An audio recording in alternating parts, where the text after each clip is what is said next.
Yun yung salary natin guys, inuulit ko baka naputol kasi.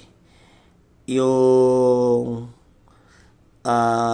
mapupunta yung sahod lahat sa agency and then yung agency yung magbibigay sa influencer ng sahod. So kung sumahod tayo ng August 6 to 9, ang distribution ng salary natin is August 10 to 15 via GCash or bank.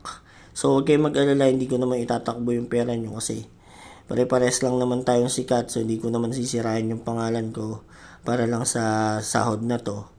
So makakarating at makakarating yung pera nyo.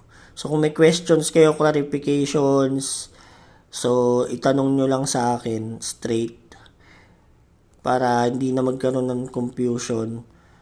Ito ulit-ulit ko, this is for Alas Studio only or Alas Agency or PH Makoy 2 Agency.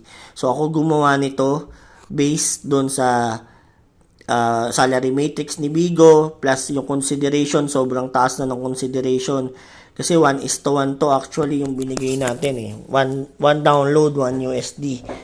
So everyone will benefit. So kailangan lang natin magkaroon ng maayos na rules ng kung paano hatiin yung sahod.